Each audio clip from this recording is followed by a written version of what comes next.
En amont de l'été qui est à nos portes, j'avais envie de parler non seulement des bénéfices de la natation sur la motricité, mais aussi de l'importance de la nage pour la sécurité, particulièrement des enfants avec des besoins particuliers.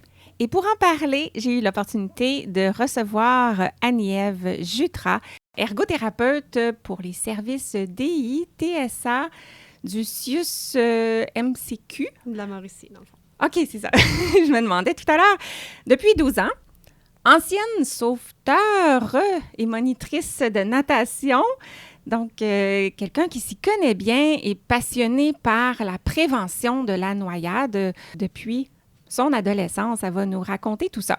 Alors, dans cet épisode, on va explorer des conseils pratiques que les parents et les professionnels peuvent utiliser pour encourager le développement moteur chez les enfants à travers la natation. Bonne écoute! Et juste au cas où ceci est ton premier épisode, Bouger pour grandir est conçu pour stimuler les réflexions et répondre aux questions des professionnels de la santé, de l'éducation et bien sûr des parents qui accompagnent les enfants dans leur développement moteur, mais pas que. Et moi, je m'appelle Josiane Caron-Santa, je suis ergothérapeute québécoise, canadienne, formatrice internationale dans le domaine du développement de l'enfant et surtout passionnée de faire connaître la facette pédiatrique de mon métier, l'ergothérapie. Merci d'être ici et sans plus tarder, poursuivons avec l'épisode d'aujourd'hui. Bonjour Annie-Ève! Allô? Merci d'être là avec moi. Aujourd'hui, on parle d'apprendre à nager, puis d'utiliser la nage ou l'eau, finalement, bouger dans l'eau pour soutenir des objectifs moteurs, mais peut-être d'autres aussi lorsqu'on accompagne un enfant. Est-ce que tu veux nous parler juste un petit peu de toi pour qu'on te connaisse mieux? Mes parents m'ont fait suivre des cours de natation en bas âge. Par la suite, j'ai nagé à l'adolescence. J'ai fait tous mes cours pour devenir sauveteur, mes cours pour devenir monitrice de natation, moniteur d'aquaforme, moniteur de plongeon. Et que j'en ai fait plusieurs, puis j'ai baigné dans ces activités-là, dans le fond. T'as baigné? Des petits jeux de mots ici. Dans ces activités-là qui, dans le fond, qui ont été finalement mon premier emploi. Puis je pense, m'ont mené aussi à l'ergothérapie. Je réfléchissais à ça tantôt dans l'auto, puis je me disais effectivement que je pense que le fait d'avoir enseigné à des enfants, de toujours être à la recherche de comment leur permettre d'acquérir leurs habiletés ou les compétences visées par le programme, ça m'a mené finalement à faire le choix d'étudier en ergothérapie à l'université, puis de travailler aussi avec des enfants là, par la suite. Puis aujourd'hui, je suis ergothérapeute. Mais la natation fait encore partie de moi. Je nage encore. Mes enfants sont toujours ou presque dans l'eau. Ouais. C'est vraiment quelque chose qui, finalement, c'est très, très familial, très plaisant. Je pense que c'est mon activité préférée. Les enfants le savent. Puis mes enfants le nomment aussi. Maman, nous, on est vraiment bien dans l'eau. Et avec raison. Moi aussi, j'ai fait beaucoup de natation jeune. J'en fais encore adulte. Et je pense que je vais en faire aussi au fil des années, là, quand je vais continuer à vieillir. Je trouve ça tellement beau. Il y a de voir les personnes âgées qui continuent. Puis souvent, quand on va à la piscine, il y en a qui disent « moi, je fais mon kilomètre par jour. » C'est comme une habitude ou une routine qu'ils se sont donnée pour bien partir leur journée, pour maintenir leurs muscles, leur capacité cardiovasculaire à point. Oui, il y a tellement de bénéfices et la profession de l'ergothérapie est très heureuse que tu l'aies rejoint et que tu sois là aujourd'hui pour nous faire profiter de tes connaissances sur ce sujet-là. Peut-on partir avec l'évidence de pourquoi c'est important d'apprendre à nager, même si on est un enfant avec des besoins particuliers et de grandes difficultés qui pourraient limiter cet apprentissage-là? La noyade peut toucher n'importe quel enfant, autant un enfant sans besoin particulier qu'un enfant à besoin particulier. Mais souvent, les enfants à besoin particulier, on a plus de difficultés à les introduire dans des cours à la piscine ou c'est peut-être moins dans ce qu'un parent va vouloir faire avec son enfant en premier. Oui. Par contre, l'enfant à besoin particulier demeure quand même attiré par l'eau, est curieux de son environnement. Parfois, il va partir sans surveillance. Il va avoir une petite maladresse, tomber à l'eau par accident. Donc, je pense que d'avoir au moins des habiletés de base, de savoir flotter, en fait. Je pense qu'à la base, tout le monde devrait savoir flotter pour prévenir la noyade. Est-ce que tu as des statistiques sur le sujet Au Canada, par exemple, ça ressemble à quoi? Au Canada, il y a vraiment beaucoup de noyades. C'est un peu plus que la moitié des noyades qui surviennent dans les piscines résidentielles. OK. Ça, c'est pour l'ensemble du Canada. Quand on va regarder Ouais. un petit peu plus le Québec, selon les statistiques recensées par la Société de sauvetage du Québec, c'est davantage dans les plans d'eau naturels. Est-ce que c'est parce qu'au Québec, on a plus de lacs, moins de piscines qu'ailleurs au Canada? Ça, je peux pas l'expliquer. OK. Également, ce qu'on sait, c'est que les enfants de 0 à 4 ans, c'est une des causes de décès par accident qui est dans les plus importantes. C'est triste, oui. Quand même. Oui, C'est parce que c'est, à quelque part, c'est prévenable. Oui. Souvent, tu sais, c'est des Oui. accidents. Souvent, ça va être des enfants qui vont manquer un petit peu de surveillance de la part de leurs parents. Puis ça arrive, là, tellement vite. Puis je vais juste donner un exemple personnel. Oui. Là, j'ai plusieurs enfants. Oui. Puis mon conjoint préparait la piscine cette année-là. C'est arrivé il y a quelques semaines avec les 2 garçons de 2 ans puis de 5 ans. Puis lui, mon conjoint, il est descendu du deck quelques secondes pour sortir le chlore et tout. Puis mon plus grand a donné la perche de piscine à mon bébé de 2 ans, puis il est tombé dans l'eau. À cause du poids de la perche? Ouais, il a été déséquilibré. Oui. Puis là, ben mon plus grand a fait « Papa! Charles-Émile est dans l'eau! » Puis fait que mon chum, il est remonté, il est allé le chercher. Mais mon chum, il dit « Je l'ai jamais entendu tomber. » Il n'a pas fait un seul son. Si Louis Maël, qui est mon grand garçon, ne l'avait pas nommé, il dit « Je le savais pas. » Et pourtant, oh my God! Oui. j'étais les yeux sur mon chlore, je levais les yeux sur le deck. Fait que ça a pris une fraction de seconde sans bruit. Donc, tu sais, les accidents, je le nomme aujourd'hui parce que nous, ça a été un événement qui est arrivé chez nous, mais qui nous a fait tellement prendre conscience à quel point, ça arrive vite pour des niaiseries. On était déséquilibré par la perche de piscine. Oui. Mon garçon, ben dans le fond, on fait beaucoup de cours de piscine. Oui. C'est notre activité à la maison. Donc, il a toujours gardé la tête hors de l'eau. Combien de temps ça a pris, je ne sais pas. Je n'étais pas présente sur les lieux, tout m'a été rapporté. Mais effectivement, c'est quand même c'est des questions de secondes. Oui, parce que l'enfant qui est petit n'a pas conscience qu'il faut qu'il essaye de survivre puis de retenir son air le plus longtemps possible jusqu'à temps que peut-être quelqu'un vienne le sauver. Mm-hmm. Donc, ça doit se faire rapidement. Oui, ben oui. Ouais. On dit que les noyades surviennent en 15 secondes. C'est très, très, très... C'est un court laps de temps, tu sais. Puis là, on ne sait pas, est-ce que dans cette situation-là, est-ce que mon enfant, c'est grâce à ses cours de natation qu'il a eu le réflexe de se garder la tête hors de l'eau? Moi, j'aime croire que oui. Ouais. J'aime croire que son aisance dans l'eau a fait en sorte qu'il n'a pas paniqué plus que ça. Ouais. Puis tout s'est bien déroulé, mais dans le fond, l'essence du message que je veux transmettre, c'est à quel point ça se passe vite. Ouais. Ça se passe dans nos cours, puis c'est des bêtises, c'est des accidents, c'est des choses qui peuvent arriver à tout le monde, dans le fond. Malheureusement, mais c'est pour ça que ça s'appelle de la prévention. Mm-hmm. On ne le sait pas si le cours de natation a fait la différence, mais on a une chance que ça ait joué un rôle si on le fait. Exactement. Fait qu'on met toutes nos chances de nos côtés, puis aussi, tu sais, tout dans l'enseignement des bonnes pratiques. Mon garçon de 5 ans aussi, on fait beaucoup de piscine et tout. Puis lui, il était choqué. Il était comme, ben, j'ai-tu fait la bonne chose? Puis on lui a dit, t'as fait la meilleure chose que tu pouvais faire, tu sais, dans le sens... Parce qu'il aurait pu vouloir sauter à l'eau, il aurait pu avoir cet instinct de survie-là. Là, il a crié à son père, tu sais. Fait que c'était juste un enfant à sortir de l'eau. Mais, fait qu'aussi, je pense que d'apprendre aux enfants les bons comportements sur le bord de l'eau, les bonnes pratiques en cas de situation d'accident, ça commence très, très tôt, dans le fond. Oui, dans le fond, tu parles de coacher les enfants en situation d'accident d'un autre enfant. Oui. Pas juste la leur aussi. Mais c'est ça. Puis ça, je sais que dans le programme le cursus de natation qui est principalement offert au Québec avec Nager pour la vie, ben je sais que les comportements de sécurité aquatique sont vus. Puis à partir des cours très tôt. Mais c'est pas gratuit, ces cours-là, malheureusement. Non. Ça devrait tellement l'être.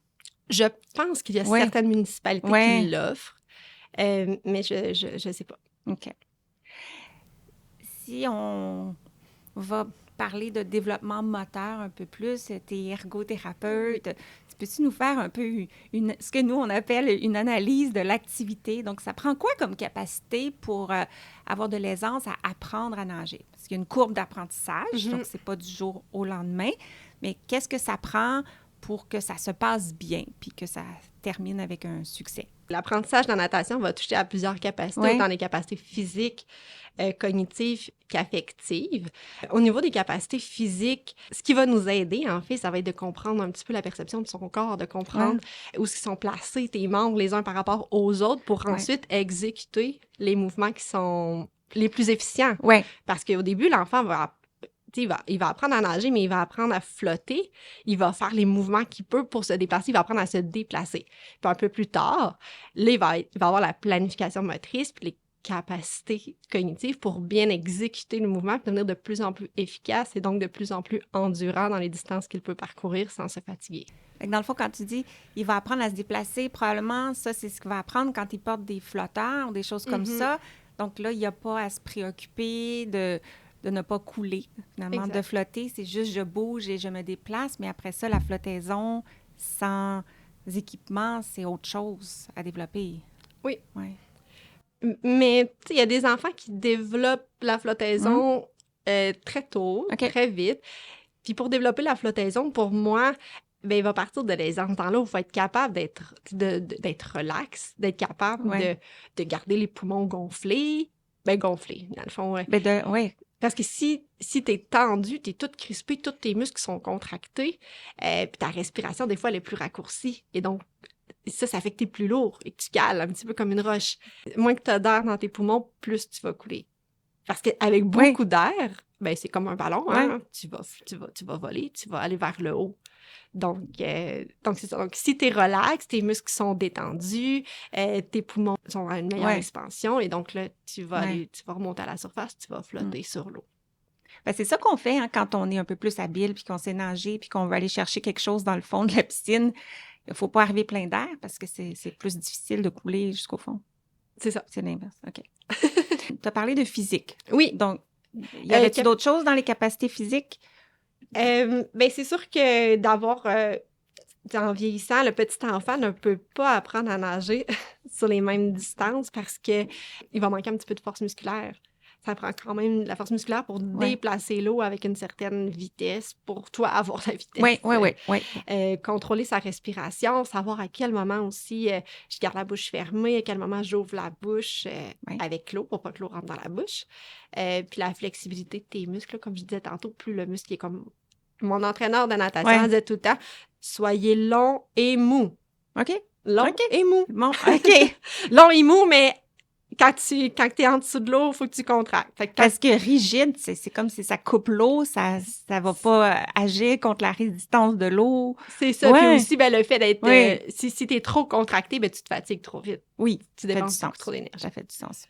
Et puis après ça, c'est sûr qu'au niveau des capacités cognitives pour apprendre à nager, d'être capable de suivre des instructions minimales ou d'être capable de comprendre puis de l'appliquer dans son corps. Ça, c'est pas toujours évident pour un enfant de dire « Ah, il me dit, c'est ça, sois long et mou. » Ça veut dire quoi, être long et mou? Dans le fond. Mais après ça revient aussi à la personne qui enseigne la natation d'ajuster son discours, son langage. La conscience du danger. Les tout petits sont attirés par l'eau. Je pense, d'une part sensorielle. Oui. Je pense que l'eau attire. On est bien dans l'eau, mais c'est ça. Puis souvent, c'est associé au bain le soir. On prend notre bain, on se relaxe. Ça fait partie d'une routine qui est apaisante. Fait que les jeunes enfants peuvent ne pas comprendre qu'une plus grande étendue d'eau, c'est pas comme son bain le soir. C'est ça. C'est important, là. Puis aussi le fait d'avaler de l'eau. Tu sais, dans la natation, ce qui est un petit peu compliqué, on boit de l'eau. Oui. Mais l'eau, si tu l'avales pas dans le bon... si tu l'avales pas dans le bon trou, dans le fond, si l'eau s'en va sur tes poumons, ça peut être fatal, alors que quand tu bois de l'eau puis que ça s'en va dans le pharynx, là, c'est correct. Fait que de là, un enfant avec certains besoins particuliers, une déficience intellectuelle, par exemple, qui a de la difficulté à comprendre ça, même en vieillissant, ça prend des moyens là, d'expliquer ça pour que... Exact. C'est sûr qu'aussi quand on nage, toute l'orientation spatiale, de comprendre qu'en faisant un mouvement dans tel sens, tu t'en vas dans telle direction. Après ça, de travailler aussi sur le ventre, sur le dos, de tourner. Ça prend cette capacité cognitive-là, mais ça la développe aussi. Je pense pas que tu as besoin nécessairement d'être très bien orienté au niveau spatial pour pouvoir nager, mais je pense que ça va t'aider à le développer. Oui. Mais on bouge plus lentement. dans l'eau. Le schéma corporel, puis le sens de comment est organisé ton corps, tu as un environnement qui vient t'envelopper pour te dire tout ça. T'sais, on est comme au ralenti en lien avec les mouvements de la gravité, donc j'imagine que c'est un super bon levier pour développer de la planification motrice. Effectivement. Ouais. Puis, quand tu nages, ça va développer ta confiance en toi, ta gestion du stress puis de l'anxiété, parce que, comme je l'ai dit un petit peu depuis le début, d'être calme dans l'eau, c'est ce qui va faciliter ton apprentissage, tes déplacements, ton plaisir dans l'eau. La motivation d'atteindre des objectifs. Ouais. C'est aussi ce que j'aime beaucoup, beaucoup, que je pense que je n'avais pas réalisé avant de m'arrêter à la question, c'est que la natation, ça te permet de développer ton autonomie. Parce que dans l'eau, après ça, il n'y a personne autre que toi qui peut comme te maintenir en vie. Oui, tes capacités, littéralement. C'est ce que les mouvements que tu vas choisir de faire qui vont te permettre de garder ta tête hors de l'eau, de te déplacer suffisamment longtemps pour aller te chercher de l'aide. Oui. Donc, tout ce concept-là de dire « je ne peux compter que sur moi pour atteindre tel ou tel objectif », c'est ça, puis ça me fait penser que justement, mais l'enfant, c'est peut-être dans les premières fois qu'il va prendre conscience que quand papa, il me tient pas dans l'eau, moi, je peux agir d'une telle manière qui va me permettre d'atteindre tel objectif. Ça, c'est grand dans le développement d'autonomie, c'est grand dans l'espèce de prise de conscience d'un enfant, tu sais, à la maison, des fois, « Maman, apporte-moi mon verre d'eau, maman! » Mais là, dans une autre activité, de faire comme « Moi, avec mes capacités, je suis capable de faire ça. » Je trouve ça fort. C'est fort. C'est fort, c'est clair. À partir de quel âge l'enfant peut commencer à expérimenter tout ça? Est-ce qu'on peut penser qu'un bébé de 6 mois peut apprendre à nager? Il se donne des cours à 12 mois. À quel âge il faut sensibiliser l'enfant à tout ça ou commencer le processus? Personnellement, ce que j'apprécie quand tu commences très tôt, c'est une très, très belle activité à faire avec son enfant pour développer tes liens, développer son aisance dans l'eau, sa familiarisation. Puis des fois, il y a des parents qui ont peur de l'eau, mais qui le font avec leur enfant, puis qui se refamiliarisent avec l'eau. Ils peuvent apprendre des notions aussi de sécurité aquatique, ils peuvent apprendre des notions de quoi faire si mon enfant va aller trop d'eau, un petit peu comme du RCR. Donc, ça va mettre le parent en confiance, puis ça va offrir une activité significative avec ta personne signifiante, dans le fond. Fait que moi, je suis quand même de l'avis qu'un enfant doit commencer très tôt pour acquérir la notion juste de base de familiarisation avec l'eau, aisance dans l'eau. Par la suite, c'est vers l'âge de 4 ans qu'on dit que l'enfant a suffisamment de capacités. Donc, les capacités qu'on nommait précédemment, de force musculaire, d'endurance, de planification motrice, de compréhension de consignes, pour vraiment développer ce qu'on va appeler la natation, donc les styles de nage. Puis la littérature, ce qu'elle dit, c'est que c'est entre l'âge de 5 à 8 ans vraiment que l'enfant est comme super prêt, puis qu'il va développer le plus rapidement possible ses habiletés pour sa survie. Dans le fond. Fait que ce qu'on entend par là, la Société de sauvetage du Québec a un programme qui s'appelle Nager pour survivre. Donc, ils ont émis les critères de base qu'un enfant doit acquérir pour assurer sa sécurité, disons. Fait que donc, l'enfant doit acquérir la capacité de se déplacer sur 50 mètres. Ensuite, doit pouvoir faire une entrée par roulade dans l'eau. L'entrée par roulade, en fait, c'est que si tu tombes à partir d'un quai, puis que tu es désorienté, la roulade veut reproduire l'entrée désorientante à l'eau pour être capable de ramener sa tête à la surface, d'analyser, disons, dans quelle situation tu te trouves. Puis ensuite, c'est aussi d'être en mesure de nager sur place, la tête hors de l'eau pendant 1 minute. Donc, il a été établi que si tu as ces habiletés-là, il y a des bonnes chances que tu puisses avoir de l'aide puis te maintenir en vie assez longtemps. en toute situation d'urgence en milieu aquatique. Puis ce programme-là est offert pour les enfants autour de 9-10 ans. Parce que c'est là qu'on dit que les enfants ont les capacités suffisantes pour atteindre ce niveau d'habileté. C'est super intéressant, puis ce que ça me faisait penser, c'est que apprendre à survivre dans l'eau, c'est une chose qui est indispensable, je pense, pour tous les enfants. Puis il y aurait par la suite, selon l'intérêt de l'enfant, l'intérêt de prendre des cours pour développer des styles de nage et de s'immerser un peu plus dans le sport qu'est la natation. Donc, apprendre du crawl, du dos, pour certains, le papillon et tout ça, puis peut-être même mener vers la compétition. Fait que c'est pas indispensable, mais savoir survivre dans l'eau, ça, c'est incontournable. Pour moi, oui. Ouais.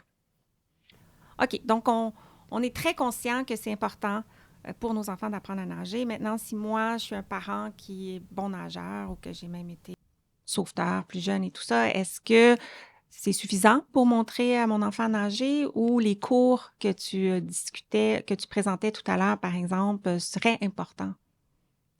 Bien, je pense que si le parent se sent à l'aise, puis qui est à même d'observer que son enfant développe les capacités pour maintenir sa survie. Rendu là, comme on le distinguait tantôt, il y a nager pour survivre, puis nager pour le sport, développer le sport. Fait que nager pour survivre, je pense qu'effectivement, un parent qui est bon, qui a des notions, peut le faire.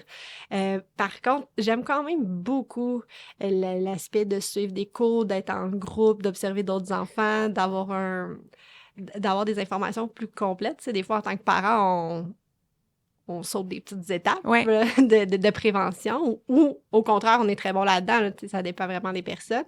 Mais c'est sûr que je suis en faveur là, des cours. Je suis en faveur parce que ça couvre plus large, ça couvre l'ensemble des informations qu'un enfant par rapport à tel niveau doit comprendre, doit apprendre. Oui, bien tout à fait. Puis je pense que ça peut être motivant pour l'enfant qui est plus craintif de voir les autres.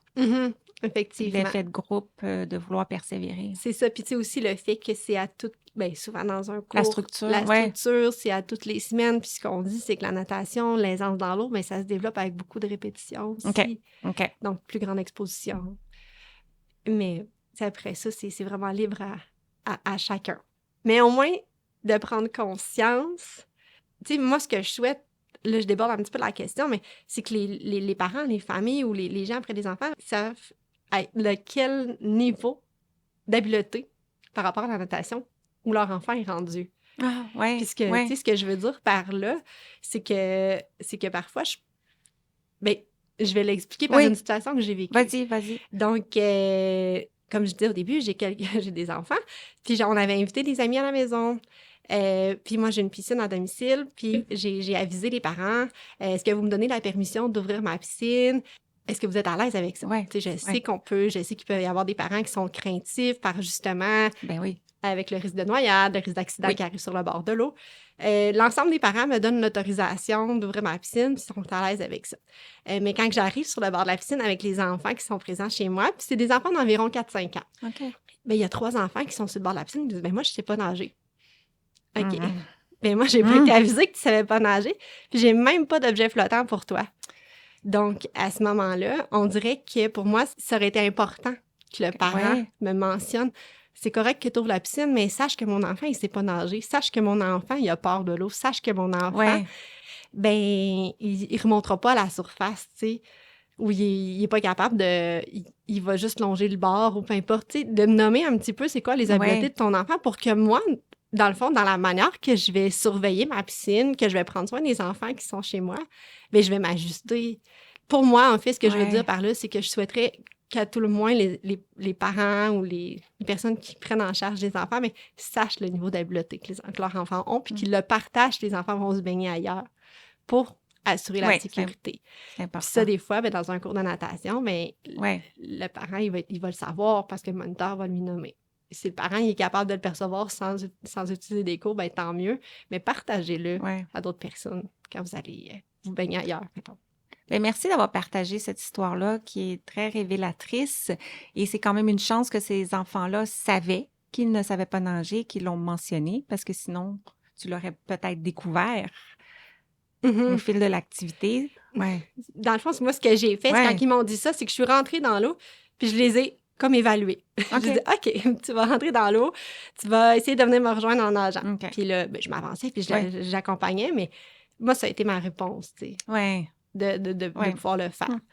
Mais effectivement, est-ce que ça aurait mis fin à l'activité pour d'autres familles? Est-ce qu'il aurait pu arriver des accidents pour d'autres types de situations, peut-être? Fait encore là, on revient à notre prévention. Oui, à notre prévention. Sécurité. C'est sûr que toi, tu étais quelqu'un d'averti et même de compétente au niveau de l'accompagnement d'un jeune, mais ça aurait pu être un autre parent qui lui-même n'est pas aussi à l'aise dans l'eau C'est ça. et qui pense que les amis de ses enfants sont compétents parce que c'est ce qui a été dit ou pas dit par les parents. Mm-hmm, OK. effectivement.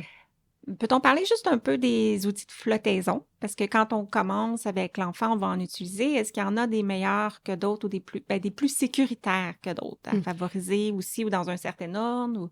Oui. Mais dans le fond, au niveau des outils de flottaison, ben, ça dépend de l'activité que tu veux faire. OK. C'est sûr que si on va en bateau, ben, ça nous prend soit un gilet de sauvetage ou un VFI. Puis il y a une différence entre le VFI et le gilet de sauvetage. Le gilet de sauvetage, en fait, il va être utilisé comme plus dans les grosses embarcations. Puis vraiment, la différence, en fait, c'est que ça donne un plus grand espace. Il y a comme un système de flottaison qui fait en sorte que ta tête est beaucoup plus surélevée par rapport à l'eau. Donc, ça maintient ta tête beaucoup plus à la surface. Alors que le VFI, il est moins gros, il est plus mobile. Fait que, souvent, en kayak, en planche à pagaie, un enfant qu'on apprend la natation dans l'eau, qu'on s'en va en eau libre, on va lui mettre plus un VFI qui est plus vraiment sous forme de veste. Puis ben, l'avantage du VFI, c'est qu'au niveau de la chaleur, du maintien de la chaleur aussi, OK, qu'il y a la mousse. Fait que le gilet de sauvetage, je pense qu'on peut avoir comme image un petit peu comme dans le Titanic, là, les grosses bouées autour du cou. On l'a l'image, oui. Fait que c'est la visée du gilet de sauvetage qui est un petit peu différent du VFI. Fait que, après ça, pour les enfants qui ont, ben, tout le monde, qu'on a des jeunes enfants, puis qu'on va aller se baigner, puis qu'on veut que l'enfant ait du plaisir, qu'il puisse se déplacer sans être dans les bras du parent, eh bien là, il y a une multitude d'objets de flottaison qui sont en vente dans les magasins. Moi, j'aime beaucoup les ceintures hippopotames pour pouvoir travailler à diminuer le niveau de flottaison au fur et à mesure que l'enfant acquiert des habiletés. Peux-tu décrire ce que c'est, une ceinture hippopotame, puis même nous dire VFI, c'est l'acronyme pour quel mot? Le VFI, c'est l'acronyme pour la veste de flottaison individuelle. OK. Puis, au niveau de la ceinture hippopotame, ben c'est une ceinture qui est portée à la taille. Puis, il y a des petits hippopotames flottants, des petits objets peut-être de 10 cm de haut. C'est-tu toujours des hippopotames? Je pense qu'il y a différents modèles. Oui, c'est ça. Je pense qu'il y a des canards. Il y en a qui utilisent le ballon dorsal. Ça aussi, ça se porte à la taille. C'est comme un ballon qui est gonflé dans le dos, que le niveau de gonflement a été ajusté, qui peut être ajusté selon les capacités de l'enfant. C'est un peu comme le principe des petits trous qu'on relève sur le vélo graduellement. On peut enlever de plus en plus d'air. C'est ça, exactement. Puis ce qu'on voit beaucoup, beaucoup actuellement sur le marché, c'est l'espèce de ceinture qui est plus portée à la hauteur du torse, puis qui vient chercher les bras. Oui. Je ne sais pas son nom, malheureusement, mais je pense que vous pouvez avoir une image. On en voit partout.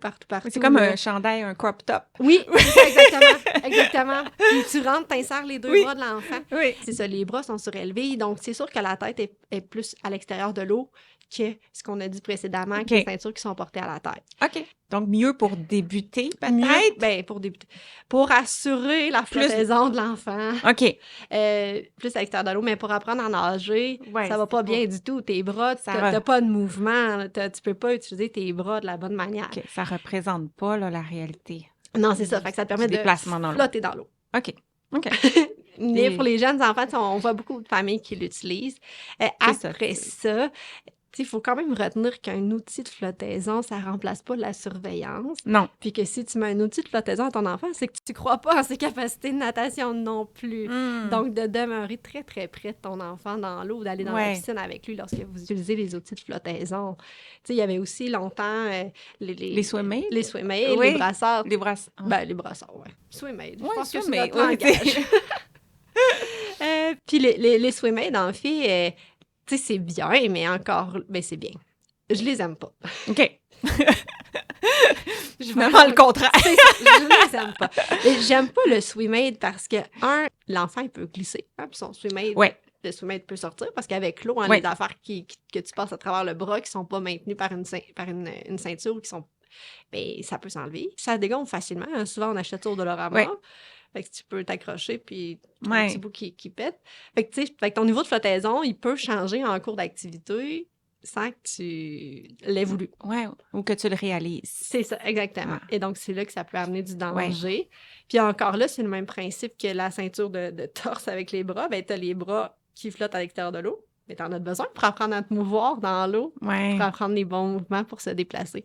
Fait que moi, tout ce qui est plus sur les bras, qui va nuire Ouais. au mouvement des bras, je les aime moins. Je OK. trouve que c'est un moins bon choix. Quelles sont les étapes de l'apprentissage de la flottaison, de la nage? Donc, les étapes pour apprendre à nager. Bien, pour moi, la première étape, c'est de familiariser l'enfant avec l'eau. Donc, d'être capable de mettre sa tête dans l'eau, de faire des bulles. Après ça, ça va être d'apprendre à flotter. Donc, pour apprendre à flotter, bien, de comprendre que ton corps, quand il est immergé sous l'eau, il va remonter seul à la surface. Bien, c'est vraiment une notion qui te permet d'être plus confiant dans l'eau, en fait. Ben oui, vraiment. C'est ça. Fait que c'est pour ça que très, très tôt, on va faire des jeux avec l'enfant de sauter dans l'eau. Quand il saute dans l'eau, puis de le laisser remonter seul à la surface avant de l'attraper, bien, c'est une partie de l'apprentissage du concept d'être capable de remonter à la surface. Fait que souvent, c'est ça. Très tôt, on va faire sauter les enfants à partir du bord de la piscine. C'est ça. Même les tout-petits. Même les tout petits. Puis, en fait, les tout petits, c'est un de leurs jeux les plus... qui aiment le plus, on dirait. Parce qu'ils n'ont pas la peur. C'est ça. Puis c'est ça, c'est quand même assez naturel si on panique pas. C'est ça, exactement. Fait que c'est intéressant. Puis après ça, ben, on va apprendre à flotter sur le ventre, apprendre à flotter sur le dos, apprendre de changer de position, d'être capable de tourner du ventre au dos, du dos au ventre. Puis aller chercher un objet dans le fond de l'eau. Encore là, tout pour expérimenter la notion de flottaison, puis de devenir à l'aise dans cette position. De base. Pour moi, un enfant qui est capable de flotter va être un enfant qui va avoir de la facilité après ça à apprendre les étapes subséquentes. OK. Quand je travaille avec des jeunes, souvent, c'est ça que je vais aller essayer de solidifier mon plancher. Après ça, ben, on va apprendre à se propulser dans l'eau. Fait que là, on a appris, c'est correct, on est bien, on peut mettre notre tête dans l'eau, on est capable de faire différentes positions, mais là, on veut expérimenter de se déplacer. Fait qu'on peut se déplacer de différentes manières, juste en battant des jambes, juste avec les bras. On peut faire le mouvement du petit chien, des petites godilles. Comme juste des fois, en flattant l'eau, là, on réussit à créer un mouvement. Fait que dans le fond, que l'enfant puisse apprendre à se déplacer de la manière qu'il veut, dans l'eau, puis qu'il comprenne justement les concepts de quand il pousse dans telle direction, il va s'en aller dans tel sens. Puis de jouer avec ça, c'est assez plaisant aussi. Oui. Puis enfin, bien là, on va aller rajouter une étape supérieure. Puis là, on va parler, OK, bien là, si tu veux apprendre le crawl, bien comment tu dois placer ton bras, puis avec les noms qu'on peut dire. Tu sais, quand on nage le crawl, bien le bras qui est en dehors de l'eau, qui revient, on appelle le recouvrement. Après ça, dans l'eau, c'est la traction. Après ça, ton battement, tu sais, ton coude est plié pour te relâcher. Puis tu sais, on va aller vraiment raffiner le style de nage pour qu'il devienne de plus en plus efficace, puis que tu deviennes de plus en plus endurant. Est-ce qu'il y a une traduction pour le mot crawl? J'en connais pas. Non. OK. Curiosité en passant. Fait que je pense que c'est ça. Crawl, dos crawlé, brasse, papillon. Les 4 styles principaux. OK. Puis le plonger, sauter dans l'eau, ça vient à travers tout ça? Oui. Oui, vraiment. Puis, tu sais, comme je disais, sauter dans l'eau très, très tôt. Après ça, plonger. En fait, c'est enseigné dans les niveaux quand même, plus niveau 4, niveau 5. Mettons, si on prend le nager pour la vie. Fait que c'est dans les niveaux quand même avancés. Fait que c'est des enfants autour de 9-10 ans qui vont plus apprendre à plonger. Mais, tu sais, si l'enfant a du plaisir dans l'eau, après ça, c'est juste la première étape pour apprendre à plonger, c'est le déséquilibre. Donc, c'est d'être capable d'avoir la tête vers l'avant. Puis juste de se grimper comme sur la pointe des orteils, puis de se laisser entraîner par l'eau pour aller vers l'avant. Ça peut être... Les enfants qui sont à l'aise peuvent le faire quand même tôt aussi. Ça, ce sont les étapes d'apprentissage. Et il y a des enfants qui vont passer à travers chacune au fil du temps, des répétitions, vont prendre de l'aisance et vont maîtriser. Pour certains enfants, ça va être difficile. Ils vont pas aimer ça, ils vont pas progresser, ils vont avoir peur. C'est quoi les raisons qui peuvent expliquer qu'un enfant n'y arrive pas? Potentiel. Mais ce qui a été étudié, en fait, c'est que la principale raison pourquoi un enfant n'apprendrait pas à nager, c'est la peur de l'eau. OK. Fait que ça, c'est quand même une situation qui arrive fréquemment. Après ça, c'est sûr qu'en bas âge, oui, dans l'enfance, ben, l'enfant qui est plus petit que les autres, qui est plus maigre que les autres, ben, c'est un enfant qui va avoir beaucoup plus de difficultés à flotter. Hein, parce que comme son IMC, son taux de masse graisseuse, ben, il est plus bas. Donc, la graisse, ça flotte quand même plus que l'os ou que... En tout cas, je peux pas tout nommer là, les principes de densité et tout, là, mais... C'est intéressant, j'ai jamais pensé que la morphologie de l'enfant pourrait influencer ça. Oui. Puis aussi, souvent, les enfants qui ont plus froid, donc ça rend l'activité moins confortable. OK. Puis c'est aussi quelque chose qu'en bas âge, là, chez les tout-petits, on va essayer d'offrir l'activité aquatique dans une eau un petit peu plus chaude. Parce que ça peut impacter justement ton plaisir, ton aisance, puis ton désir d'apprendre à nager. Est-ce que ça peut impacter comme le tonus? Quand tu parlais tantôt, être mou, puis tout ça, si on a froid, on va pas se rigidifier? Ben moi, je pense à moi quand j'ai froid. Ben, je trouve que ça fait pleinement du sens, ce que tu viens de dire, là. Je pense que c'est une belle... C'est anecdotique, mais as-tu déjà entendu des liens avec ça? Non? Je l'ai pas lu, mais c'est ça. Je sais que l'enfant qui est plus maigre, qui est plus petit, ben, ça demande plus d'énergie pour maintenir sa chaleur. Peut-être moins disponible à l'apprentissage. Oui, dans cette optique-là aussi. Puis, ben, après ça, ben, il y a les capacités, la coordination motrice. Tu sais, si on pense à nos enfants à besoins particuliers, on travaille avec certains jeunes qui sont peut-être, qu'on va parler de troubles développementaux de la coordination, mais ces enfants-là, c'est sûr qu'ils ont plus de difficultés à bien comprendre comment placer leurs membres, comment faire le bon mouvement, le mouvement qui est demandé par rapport à leur corps. Donc, c'est sûr qu'après ça, ce qui amène les plus grandes difficultés chez un enfant qui va apprendre à nager, ben, c'est ses difficultés de coordination motrice. Puis, au niveau des ergothérapeutes qui accompagnent les enfants dans leur développement et fonctionnement, comment eux peuvent soutenir ces enfants-là? Quelle approche on utilise en ergothérapie? Je pense que la force de l'ergothérapeute, c'est d'avoir la capacité d'observer et d'analyser les forces et les difficultés de l'enfant. En fait, donc, de préciser le pourquoi, finalement. C'est ça. Tantôt, on a parlé de difficultés de coordination motrice, mais finalement, ça pourrait être un manque de flexibilité ou un manque de force du tronc plus précisément. Ou même les concepts, ou manque de compréhension de ça veut dire quoi, fermer sa bouche, puis rentrer l'air, garder l'air à l'intérieur, si on pense aux besoins particuliers, par exemple. C'est ça. Exactement. Fait que je pense que c'est là où l'œil de l'ergo vient apporter une petite touche supplémentaire dans la compréhension de la difficulté d'apprendre à nager pour un enfant. Donc, de vraiment aller cibler, bien, qu'est-ce qui le limite, lui? Qu'est-ce qui fait en sorte qu'il n'est pas capable de placer son corps de telle manière ou qu'il n'est pas capable de flotter. Hein. Pour moi, c'est tellement instinctif flotter. Puis la plupart des corps savent flotter naturellement. Mais est-ce que justement, on pourrait se dire que l'enfant, finalement, il est trop crispé et trop raide pour pouvoir flotter? Est-ce qu'il ne garde pas ses poumons? Comment il gère sa respiration? Comment il gère son aisance dans l'eau aussi?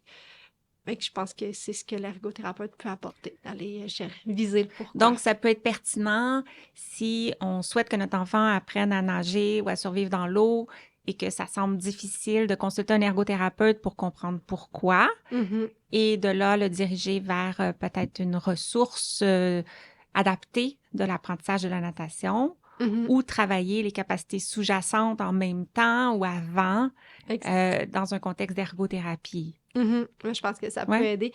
Puis, tu sais, là, on a parlé par rapport à la notion de capacité motrice, mais pour certains enfants, ça peut être juste d'être un enfant qui veut suivre un cours de natation, mais qui a très, très peur de l'eau, ou que le bruit le dérange, ou qui a peur des gens autour de lui, la proximité de d'autres personnes, mais ça aussi, ça peut nuire à l'apprentissage de la natation.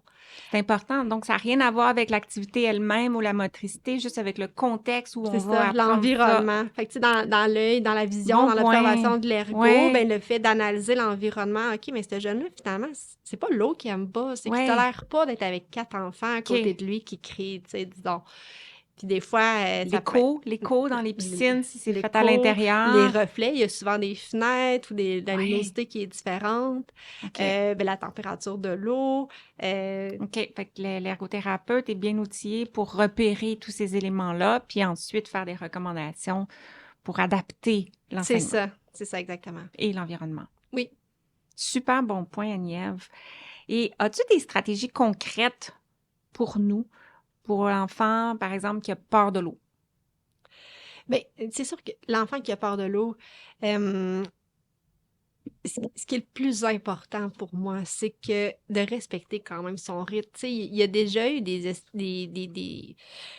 gens qui avaient l'idée de se dire, ben, on va le lancer dans l'eau comme ça, il va le savoir que ça lui fait pas peur. C'est la pire chose. La pire chose à faire. Parce que Pourquoi? Parce que, dans le fond, ça peut entraîner vraiment des petits traumatismes chez l'enfant, puis générer encore plus de peur. Il était pas prêt à faire ça. Il était pas prêt à rentrer dans l'eau. Fait que moi, ce que j'aime faire pour... Tu sais, c'est à la base, on va aider l'enfant à apprivoiser son environnement, des fois de comprendre les profondeurs de l'eau, de comprendre, tu sais, dans quoi il est, dans quelle grosseur de piscine. Fait que faire le tour de l'environnement à l'extérieur. Après ça, de toucher un petit peu à l'eau avec ses pieds. Puis quand il accepte d'être dans l'eau, mais d'aller lui montrer un petit peu... ce que je veux dire, c'est que, tu sais, s'il est capable de savoir que les parois sont où, à côté de lui, puis qu'en dessous aussi de l'eau, ses pieds, c'est quelle profondeur, ben tu sais, ça, c'est rassurant de savoir dans quel environnement, finalement, tu es. Fait que...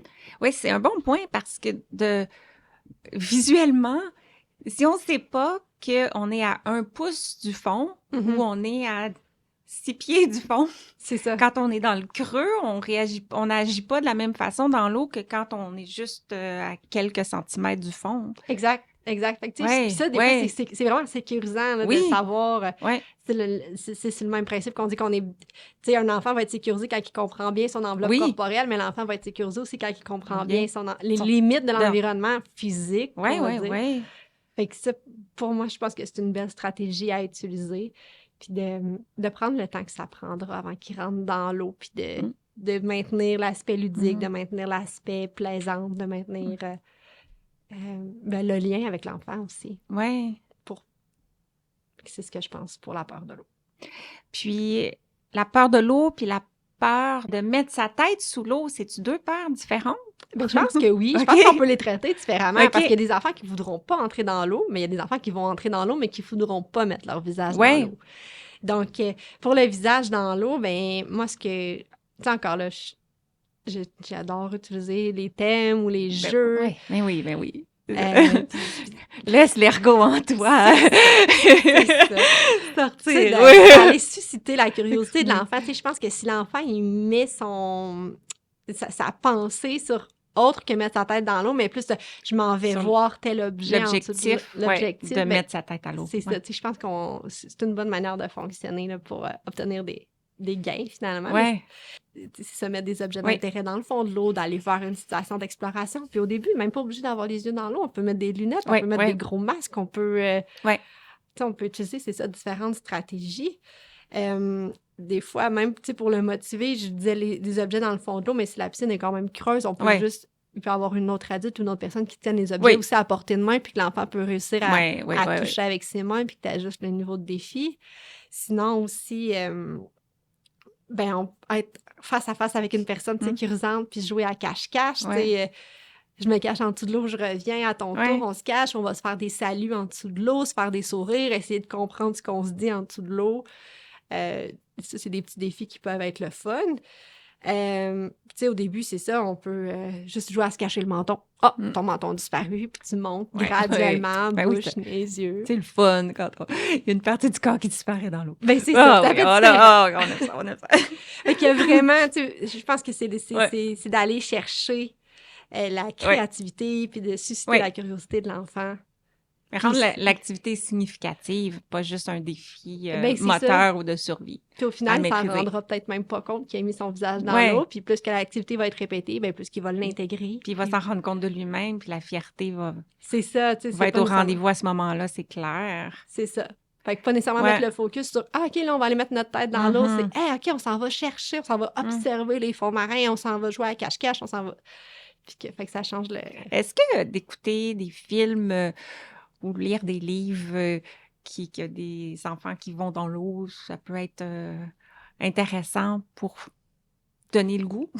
Ben moi, je pense que oui, c'est tout dans susciter la curiosité ou de comprendre ce qu'on peut faire dans cet environnement-là. Tu sais, des fois, tu sais, là, je vais y aller. Moi, je travaille avec des enfants autistes. Fait que les enfants autistes, tu sais, souvent, on va travailler avec le scénario social. Fait que sous forme de scénario social, qu'est-ce qu'un enfant fait en dessous de l'eau, à quoi ça sert, je pense que ça peut le préparer. En deux phrases, peux-tu nous dire c'est quoi un scénario social?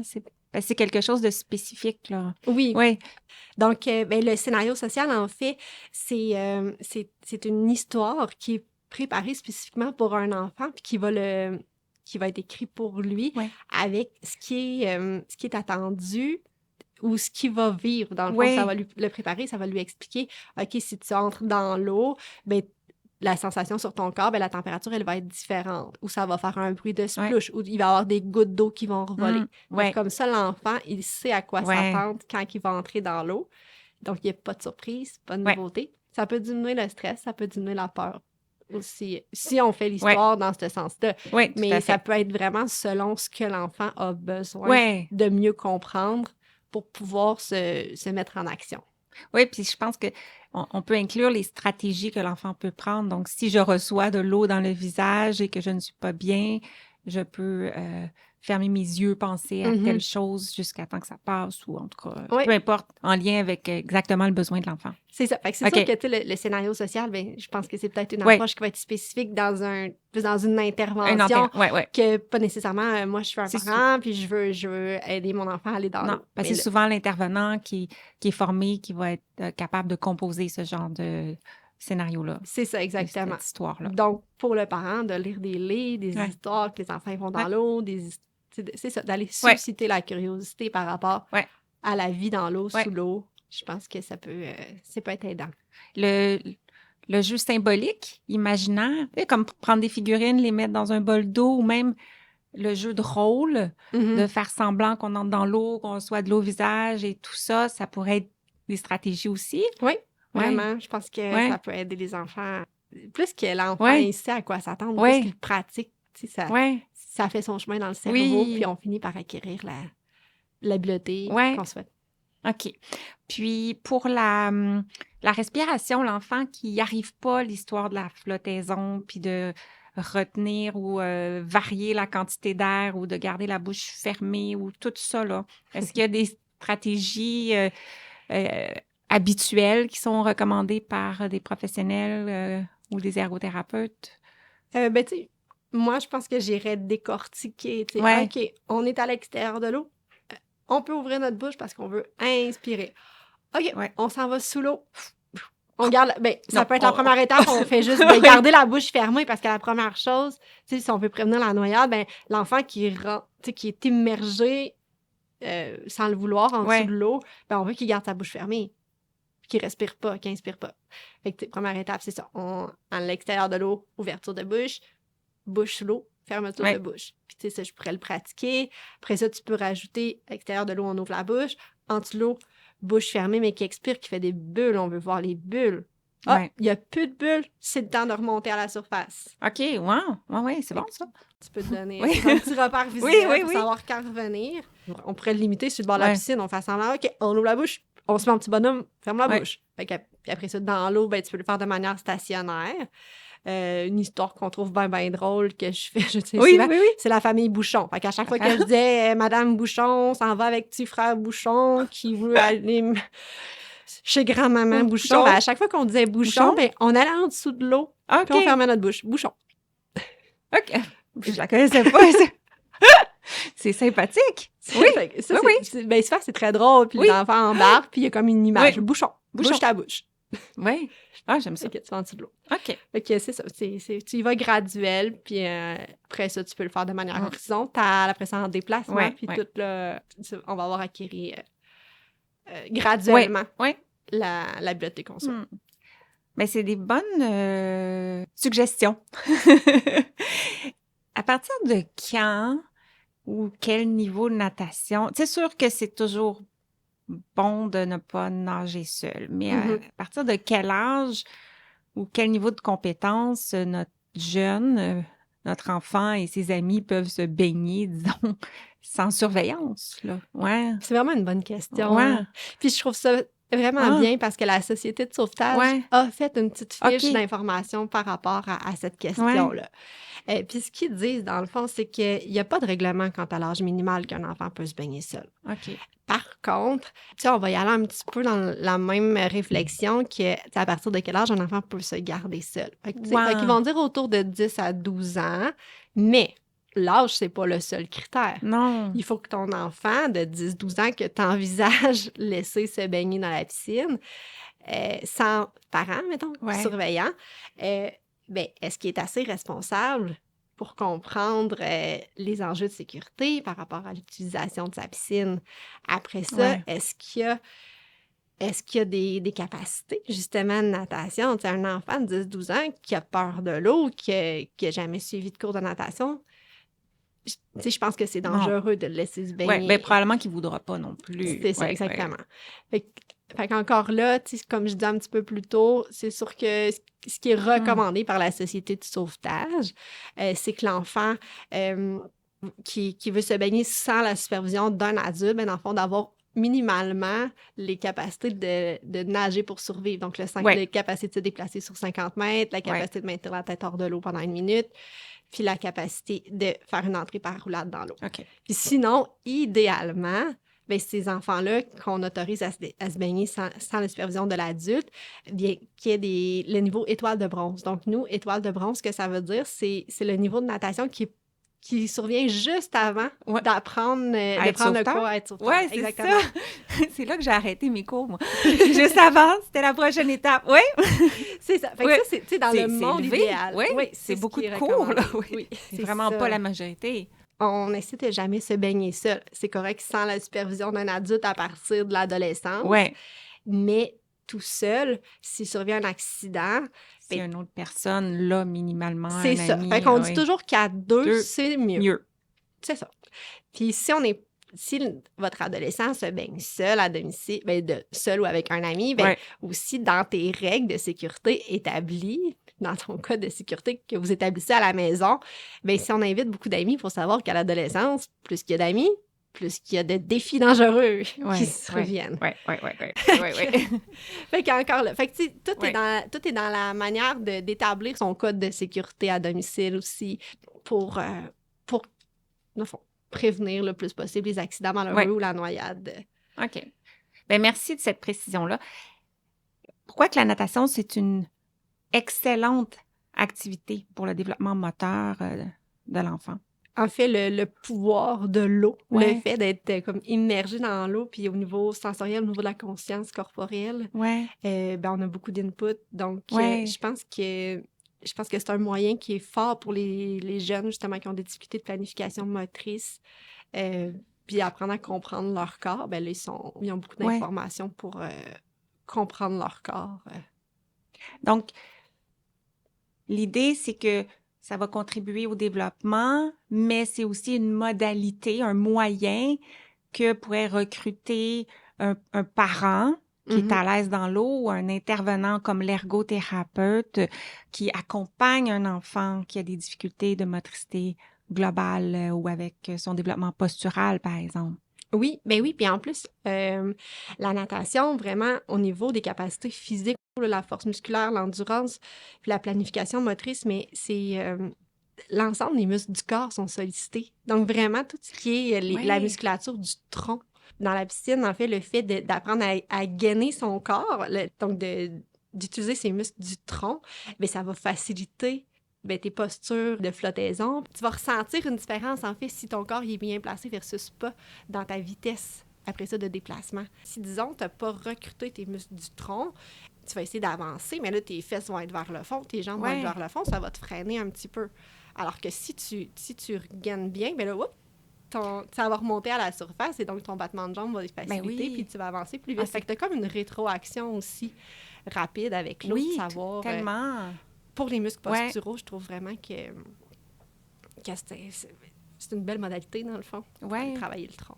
Fait que si Là, je m'adresse aux ergothérapeutes qui nous écoutent, par exemple. Est-ce que j'ai besoin d'une formation particulière ou est-ce que si je suis à l'aise dans l'eau, ça peut être intéressant quand même d'explorer cette modalité-là avec les interventions que j'offre, soit à la piscine publique ou la piscine chez le client, par exemple, s'il y en a une? Bien, moi, je pense que la piscine, l'eau peut être une modalité extraordinaire, justement, pour développer les habiletés motrices de l'enfant, puis qui va solliciter aussi beaucoup le plaisir, le jeu. C'est quand même facile de jouer dans l'eau aussi. Ouais. Puis c'est ça, puis on va aller travailler la force musculaire, on va aller travailler la flexibilité, on va aller travailler la coordination motrice, on va aller travailler la musculature du tronc, mais aussi pour tous les enfants qui ont des défenses sensorielles ou qui ont des défenses dans leurs habitudes de vie, bien, puis des fois, au niveau de l'hygiène, ça peut être compliqué parce j'ai rencontré des enfants dans ma pratique en ergothérapie qui aiment pas ça avoir de l'eau dans le visage, qui ont de la misère à se faire laver les cheveux. Bien, moi, je pense que d'utiliser la piscine, puis la notion de jeu pour faciliter l'aisance dans l'eau puis l'acceptation de l'eau sur le corps peut être une modalité qui est excellente, en fait, pour nous faire avancer aussi dans nos objectifs en ergothérapie. OK, bien là, on est vraiment inspirés parce que ça, c'est des besoins qui sont fréquents. Oui. As-tu des exemples de jeux, d'activités où tu as utilisé finalement l'eau pour travailler au niveau des hypersensibilités sensorielles, tactiles, par exemple? Je vais toujours essayer d'aller chercher un thème de jeu qui fait du sens pour lui, de partir un petit peu pour déjà aller diminuer ses craintes. Puis après ça, on va y aller très, très progressivement. Si l'enfant a peur de l'eau, peur dans son visage, ben on peut utiliser, par exemple, je sais pas, l'enfant aime les dinosaures, mais tu peux avoir une image de dinosaure que tu vas voir en dessous. On se met des lunettes spéciales, on peut essayer de se mettre des petites lunettes de piscine ou des gros masques, juste de plonger la tête, juste de regarder quelque chose, ça amène quelque chose de rigolo. Tout à fait. Puis l'enfant a plongé sa tête. On peut jouer à être une fleur qui doit grandir. Donc, on utilise un arrosoir, puis on va arroser la tête de la personne, puis t'es une fleur. T'es pas un enfant qui est en train de se faire laver les cheveux. Tu sais, ça peut être différent, puis ça peut amener le plaisir, puis faire passer l'espèce de crainte qui est présente ou la défense. Oui, j'aime ça, l'idée de la fleur. Si on n'a pas beaucoup d'eau, là, on peut comme s'accroupir puis ressortir de l'eau comme une fleur. Oui, puis, vraiment intéressant. Est-ce qu'il y a des ressources, si on veut en savoir plus ou indispensables à lire?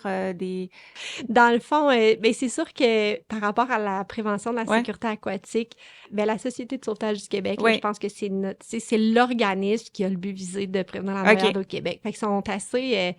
sur Internet, ils ont un site Internet, mais aussi souvent sont assez visibles l'été. Il peut y avoir des brigades de sécurité aquatique qui se déplacent de piscine publique en piscine publique. Il peut y avoir des événements dans les villes pour ça. Ça, je trouve ça intéressant. Puis aussi pour les tout-petits, là, l'espèce de Bible pour tous les parents, le site de Naître et Grandir, il y a une belle fiche par rapport à l'apprentissage de la natation. Puis quoi faire avec un jeune enfant aux abords de l'eau et tout.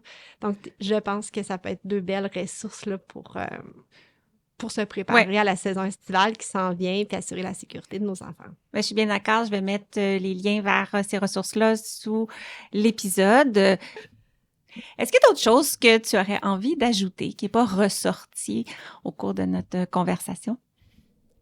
Oui. Dans le fond, moi, ce que j'aurais envie de dire pour la fin, c'est que d'inviter, en fait, les familles, l'entourage d'un enfant à jouer dans l'eau. Parce que l'apprentissage de la natation va partir du plaisir que tu as dans l'eau. Puis ça, comme parents, on est capable de le faire avec notre enfant, dans notre piscine à la maison ou en sortie, à la plage, dans les vacances. Puis, tu sais, on va imprégner des belles images puis un beau plaisir par rapport à l'eau. Puis ça va vraiment venir mettre la base pour ensuite apprendre la natation. Puis, tu sais, moi, des fois, là, moi, j'ai 4 enfants, ça, je l'ai nommé plusieurs fois, mais j'ai des gens autour de moi qui me disent « Ben oui, c'est facile pour toi, Nièvre, tes enfants, c'est des poissons. » Ben cette phrase-là, pour moi, des fois, elle me choque un petit peu parce que je me dis, ben oui, mes enfants, je pense qu'il peut être avoir une petite part de génétique, dans le sens qu'ils ont des bonnes habiletés motrices, ils ont une belle physionomie pour pouvoir nager.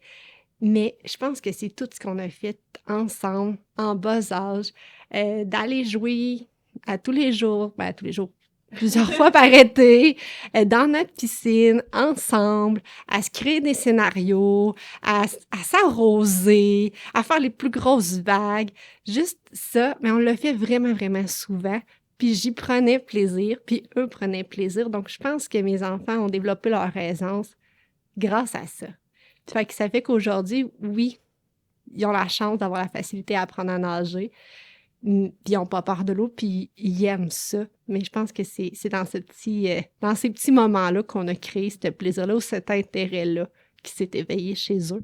Fait que moi, je souhaite que d'autres familles puissent vivre la même chose que moi, j'ai vécu avec mes enfants. C'était vraiment des beaux moments, puis comme on a appris aujourd'hui, on va susciter le développement moteur de notre enfant, puis on va l'aider à grandir aussi. Fait que c'est vraiment mon message de la fin. Merci Annie-Ève. Bye! Bye-bye. Merci d'avoir écouté et à bientôt pour notre prochain épisode.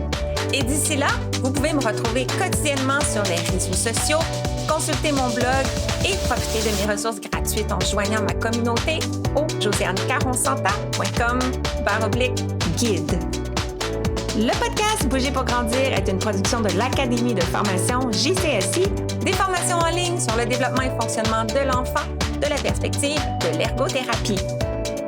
C'est tout pour cet épisode et sur ce, je vous dis à très très bientôt pour continuer à parler d'ergo. Bye!